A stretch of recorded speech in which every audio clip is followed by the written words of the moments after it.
Donc, comme vous le voyez, on a changé le bureau de séance. J'accompagne la commission exécutive et je vais donner la parole à Véronique pour... Si je les présente, mais ils sont connus. Alors, à ma droite, la voirie. Steve. Adrien. À ma gauche, Sandrine. Sylvain. Aurélie. Véronique. Et moi, je me suis présenté ce matin. Voilà. Et le président, Laurent Jeudi.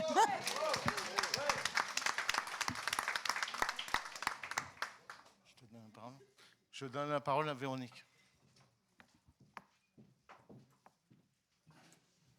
Alors, bonjour à toutes et à tous. Est-ce que vous m'entendez correctement? Oui. Ok. Donc voici venu le temps de répondre à vos interventions et de clôturer le CNF. Nous avons vu à la tribune de nouvelles têtes. Nous avons eu à nos côtés des jeunes et beaucoup de femmes. C'est le signe du renouvellement d'une organisation et je vous en félicite. L'avenir se prépare et se prépare dignement. Les nouveaux visages des services, c'est vous. Pour la première fois, nous vivons un moment assez inédit. Une mobilisation vient clôturer notre Conseil national fédéral. Pendant les mobilisations retraite, vous étiez nombreux et nombreuses à rêver d'une grande mobilisation à Paris. Et ben voilà, nous y sommes. Le Bureau fédéral et la commission exécutive sont ravis de partager avec vous ce temps de mobilisation. Ça va être un moment de cohésion important que nous devons aux travailleurs et aux travailleuses de nos secteurs qui n'ont pas les mêmes moyens que nous d'être dans la rue. Ils ne peuvent pas se permettre de perdre parfois même 1 heure de salaire déjà insuffisant pour vivre dignement. Alors, représentons-les dignement. Pour faire efficace et sans transiger sur le contenu, je vous propose une intervention en 3 parties. Un temps de réponse à vos interventions d'hier, un temps pour partager les enjeux de l'année à venir et puis un temps pour se dire au revoir et quelques remerciements. Alors, je savais pouvoir compter sur votre franchise et votre sincérité et vous avez dit les choses. Merci de nous avoir partagé votre regard et merci pour votre engagement sans faille. Nous allons aller à l'essentiel, mais rien ne sera bâclé pour autant. Comme toujours, nous ne répondrons pas à la totalité de vos interventions. C'est que certaines appellent des éclaircissements ou concernent des situations spécifiques que nous aurons l'occasion auxquelles nous aurons l'occasion de répondre à ces échanges très vite et la commission exécutive s'y engage. Rendez-vous le 27 janvier pour la réunion des secrétaires généraux de syndicats qui se tiendra à la Fédération.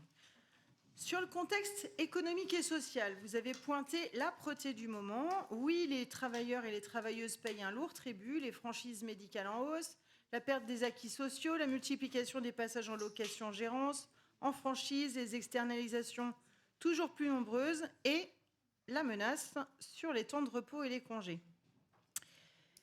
Et ce, alors même que les dividendes n'ont jamais été aussi élevés et les aides publiques aux entreprises aussi importantes. C'est injuste et ce n'est plus possible. La colère est là. Et les services publics reculent. Le témoignage des CCI et des CMA est édifiant. Le libéralisme débridé conduit à moins d'accompagnement pour les petites entreprises qui, au passage, ne sont pas délocalisables. Moins de formation pour nos jeunes. C'est aussi une question d'aménagement du territoire.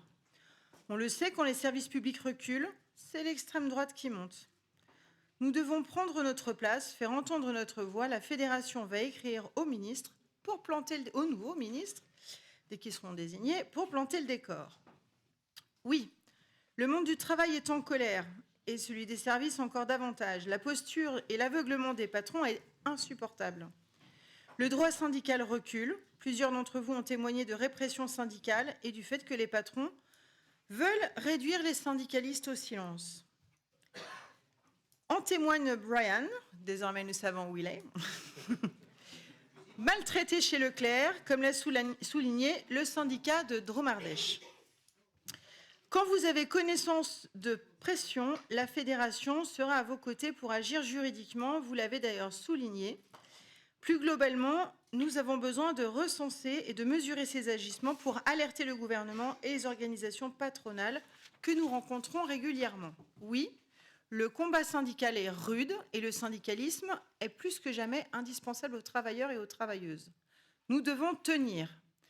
La CFDT a une place particulière dans le paysage aujourd'hui.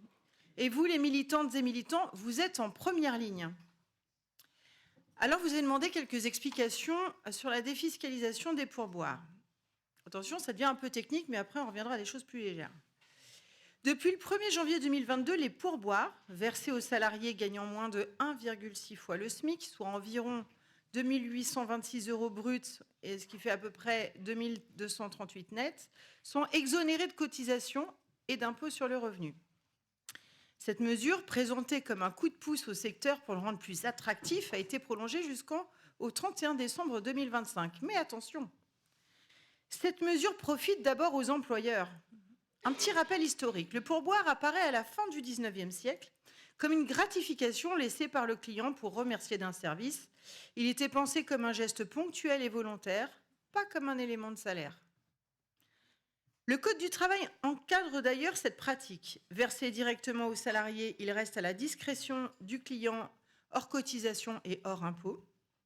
Collecté par l'employeur, il doit intégralement être redistribué aux salariés en contact avec la clientèle, selon l'article L3244-1. Voilà. Pourquoi la défiscalisation n'est pas une bonne solution ? D'abord, elle institutionnalise un revenu qui est aléatoire et inégalitaire, dépendant de la générosité des clients, des postes et des régions, et le pouvoir d'achat des clients lui-même, on le sait, est en baisse. Elle n'ouvre aucun droit social, ni retraite, ni chômage, ni mutuelle, ni prévoyance. Elle crée une injustice fiscale par rapport aux autres compléments de revenus, primes, avantages en nature. Elle fragilise la sécurité sociale, en la privant de ressources essentielles au financement des retraites, de la santé et de la solidarité. Elle donne aux employeurs un effet d'aubaine, leur permettant de retarder les augmentations de salaire en se reposant sur un revenu défiscalisé et, on va se le dire, aléatoire. Mais surtout, lorsque les pourboires sont versés par carte bancaire et passent donc par l'employeur, ils apparaissent dans le chiffre d'affaires de l'entreprise. Cela augmente artificiellement le chiffre d'affaires, donc les impôts et les taxes de l'entreprise, mais ne bénéficient pas directement aux salariés. Leurs droits sociaux, retraite, chômage, prévoyance restent basés sur le salaire réel et pas sur ses pourboires. En pratique, le salarié ne voit pas d'amélioration de ses droits, alors que l'entreprise, elle, peut profiter de ce flux défiscalisé. La position de la CFDT s'appuie sur des revendications fondamentales. Oui à l'amélioration du pouvoir d'achat, mais par des salaires durables, garantis et négociés collectivement. Oui à la reconnaissance des qualifications et des parcours professionnels, pas à la tête du salarié. Non à une rémunération déconnectée du socle des droits collectifs. La reconnaissance du travail passe par le salaire et pas par la générosité du client. Et cela porte un nom, la justice sociale et fiscale, alors soyons cohérents. Sur notre fonctionnement interne fédéral, vous avez souligné ce qui fonctionne, mais vous avez aussi rappelé ce qui dysfonctionne. Vos alertes ont été prises très au sérieux et nous en partageons la plupart. En effet, les permanents fédéraux régionaux sont un maillon essentiel des couteaux suisses, des accompagnateurs, des passeurs d'alerte. Ils sont le phare des syndicats dans la nuit et aussi les préfets de la fédération. Nous pouvons célébrer leur travail et je vous propose qu'on les applaudisse.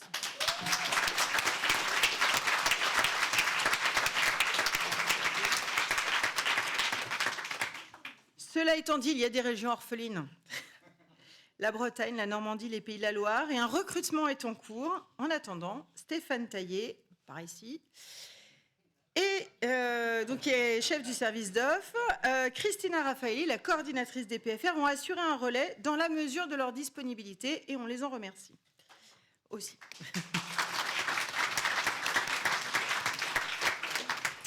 Concernant l'articulation plus fine entre la fédération et les syndicats dans l'accompagnement des délégués syndicaux ou des élus des collectifs nationaux, nous avons encore du chemin à faire, mais ne restez pas sans réponse. C'est frustrant pour vous, c'est frustrant pour nous, ça l'est plus encore pour ceux qui ont besoin d'être accompagnés. Alors, le volume des PAP et des désignations que nous sommes amenés à gérer est conséquent, et on va se le dire, ni les syndicats ni la fédération ne pourront faire face à la totalité des sollicitations. Mais nous pouvons définir ensemble les choix stratégiques que nous devons faire. Vincent Sénéco, le responsable du service collectif, peut être votre interlocuteur pour aider à débloquer une situation ou apporter un éclairage. La boîte mail secrétariat général peut aussi, dans l'urgence, être une porte d'entrée. Notre coordinatrice générale des services, Aline, qui est aussi par là, Vincent aussi, reste également en veille. Vous pouvez compter sur la détermination de la commission exécutive et de l'ensemble du staff fédéral pour améliorer les choses. Et bien souvent, nous aussi, nous attendons des réponses des syndicats. Nous ne reviendrons pas en détail sur la question du renouvellement générationnel de la place des jeunes, mais nous sommes alignés et il y a de la place pour tous.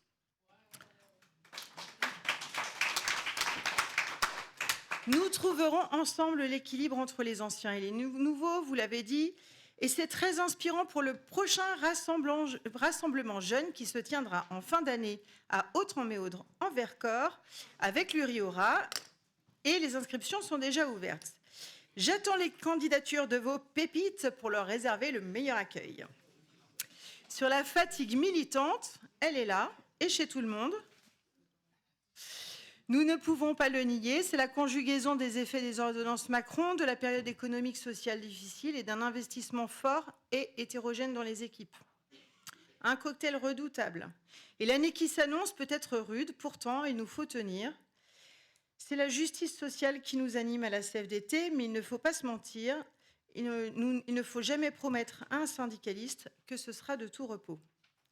Il n'existe pas de baguette magique pour régler ce sujet, mais nous avons des pistes à explorer. Pour trouver une oreille attentive, la fédération répondra présent. Pour former et accompagner, la fédération répondra présente. Prioriser, renoncer, faire moins mais mieux, c'est un défi pour nous tous et pour nous toutes dans la salle. Transformer nos manières de travailler, mieux coopérer, autant de sujets qui s'imposent à la CFDT. Pour les militants qui connaissent des restructurations, en complément des dispositifs existants, nous expérimentons un accompagnement psychologique. Pour toujours mieux vous accompagner, tel est le défi de la fédération. Vous pouvez retrouver l'ensemble des guides fédéraux sur l'application des services, propreté, coiffure, HCR, PSE. Il existe aussi une multitude d'outils juridiques. Ils sont très peu téléchargés et on a les chiffres. Un nouveau guide, enquête harcèlement, réalisé par une équipe de la restauration collective, sera diffusé à l'issue de ce CNF et une nouvelle affiche tolérance zéro contre les VSST le sera également. Alors nous avons quand même une très bonne nouvelle, nous avons une première récolte du point récolté. Nous avons récolté pendant ce CNF pas moins de 16 nouvelles signatures de la charte VSST, portant à 63 signataires sur 81 le nombre de syndicats ayant rejoint la charte. Bravo à vous.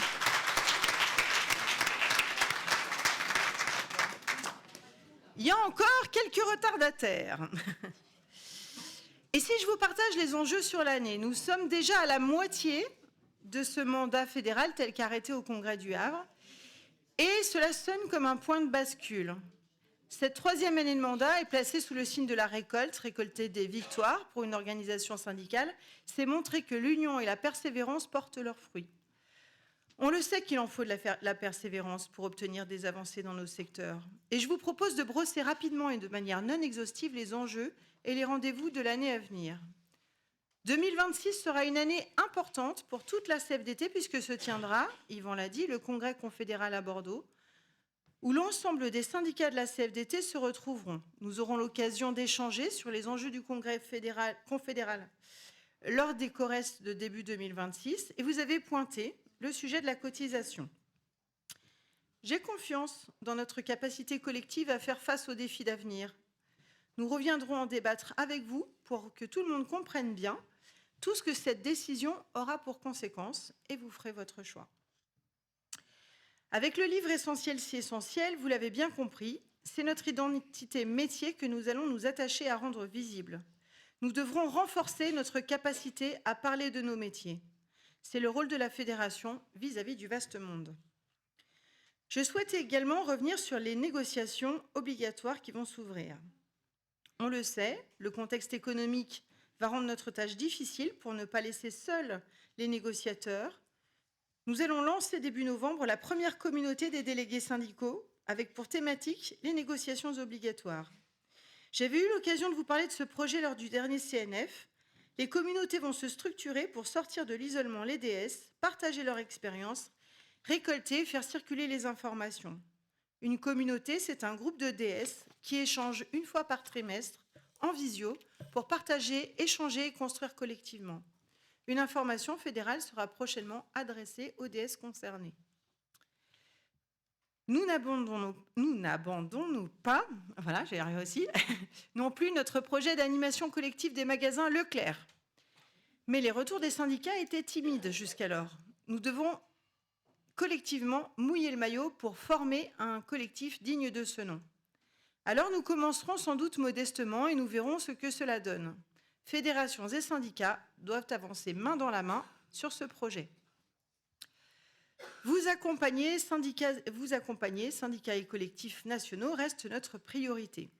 Sur les moyens syndicaux, un courrier sera envoyé à l'ensemble des entreprises suivies par la fédération, soit parce qu'ils n'ont pas de droit syndical, soit pour demander l'ouverture de négociations et obtenir de nouveaux droits.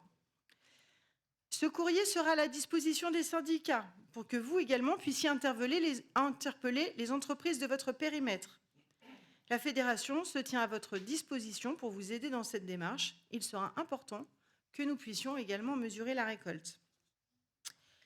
La prochaine réunion des secrétaires généraux de syndicats aura lieu le mardi 27 janvier 2006 à la fédération. Je vous invite d'ores et déjà à le noter dans vos agendas.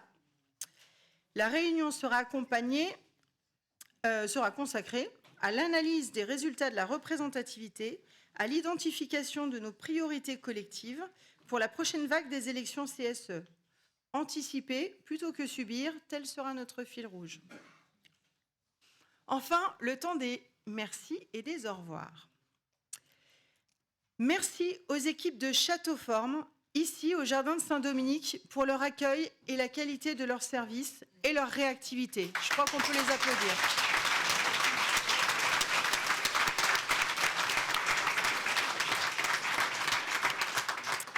Préparer un CNF à Paris, c'est un défi et je tiens à remercier particulièrement Christina et l'équipe des PFR, sans qui nous ne serions pas là. Ils font un travail remarquable au service de l'organisation et avec la mobilisation du 2 octobre, ils ont dû s'ajuster au dernier moment et réaliser l'impossible.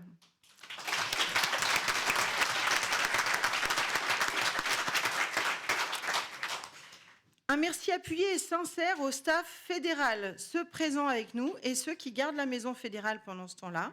Leur travail de l'ombre est indispensable à notre action collective.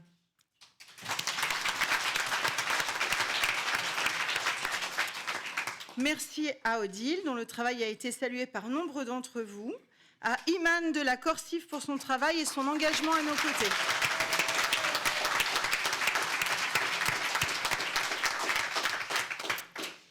Je vais remercier Louane, qui n'est pas là, qui a été notre formidable stagiaire et qui, du haut de ses 19 ans, a rédigé l'intervention que j'ai lue à l'ouverture de l'actualité revendicative.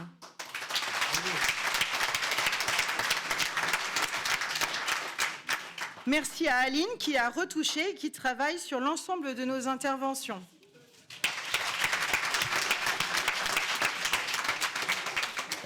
Oui, je sais, c'était pas dans le texte. Mais je fais ce que je veux. À l'occasion de ce CNF, je souhaite saluer les permanents fédéraux partis vers d'autres horizons depuis le dernier CNF, Elisabeth Gann, Hélène Chauvin, Yannick Ferrand, Baptiste et Samuel Yim. Un mot plus particulier concernant Samuel. Il est impliqué dans le secteur des HCR et il nous quitte dans quelques semaines. Après une réflexion sur son parcours professionnel et une formation qui consacre ses acquis syndicaux, c'est courageux et exigeant de prendre son avenir en main. Samuel a commencé sa carrière professionnelle chez McDo. Aujourd'hui titulaire d'un bac+5 dans le domaine de la protection sociale, il illustre le parcours d'émancipation que le syndicalisme permet. Nous lui adressons tous nos vœux de réussite pour la suite de sa vie professionnelle dans le secteur de la protection sociale.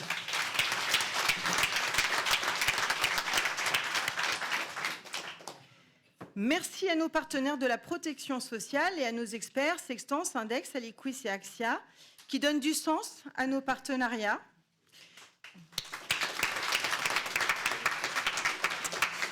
Je crains que l'ouvrage ne manque pas cette année aux côtés des CSE, tant les restructurations sont nombreuses.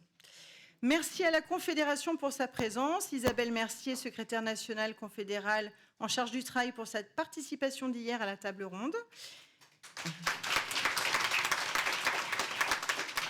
L'incontournable Yvan Ricordo, secrétaire général adjoint, présent pour la seconde année consécutive à notre CNF. Alors là, je m'arrête aussi, nous y voyons quand même une marque d'égard. Et je crois pouvoir le dire au vu de l'actualité, c'est une chance, Yvan, de t'avoir à nos côtés. Et cela témoigne de l'attention particulière portée à la réalité des services. Merci.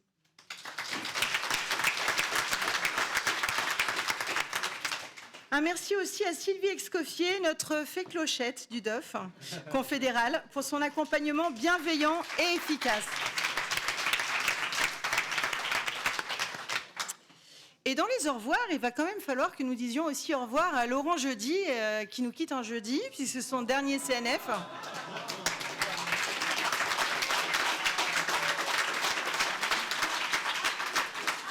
Alors, un petit mot sur Laurent. Laurent, c'est un membre du bureau fédéral accompli. Il nous a offert des interventions précises et mesurées, toujours très vigilant sur les comptes de la fédération. Quand j'ai mené une petite enquête pour savoir ce que pensaient mes collègues, ils voient en Laurent une figure... alors d'abord, on m'a dit que c'était un Picard qui s'illustre en Gascogne. Voilà, parce qu'il travaille chez Picard. C'est un personnage résilient, franc et efficace, qui nous fait bénéficier de sa hauteur de vision et qui a une capacité exceptionnelle à mettre les jeunes talents en lumière. Et pour cela, on peut le féliciter. C'est également un secrétaire général de syndicat qui a su assurer une passation tout à fait honorable.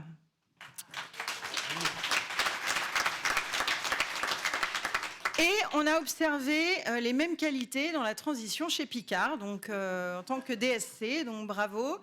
Et alors, Laurent, déjà, nous sommes un jeudi, c'est une grande chance pour lui, mais en plus de ça, ce CNF se tient à Paris, et donc je vais être tenue au silence total sur ses préférences footballistiques. Voilà.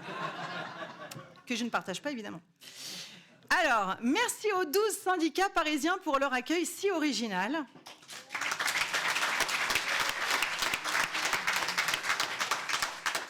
Et enfin, un merci appuyé à vous, les syndicats, pour votre présence et votre implication au quotidien, aux côtés des travailleurs et des travailleuses des services. On le sait, c'est pas toujours facile quand chaque victoire est arrachée. Vous écrivez humblement l'histoire d'un monde plus juste et plus solidaire dans une époque marquée par l'individualisme. Nous mesurons aussi l'engagement que représente votre présence ici, car nombre d'entre vous viennent sur leur temps personnel. On ne peut pas s'en réjouir, mais c'est tout de même à saluer.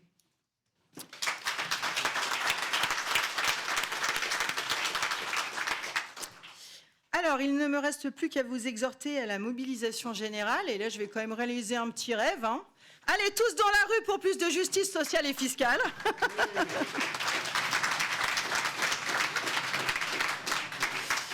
Belle manifestation parisienne à tous et à toutes. Faites du bruit pour le travail. Bon retour dans vos syndicats après la manifestation et à très bientôt.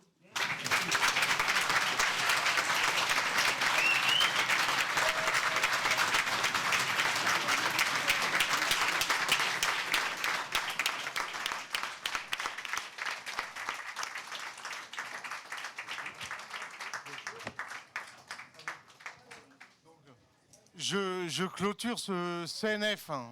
Voilà.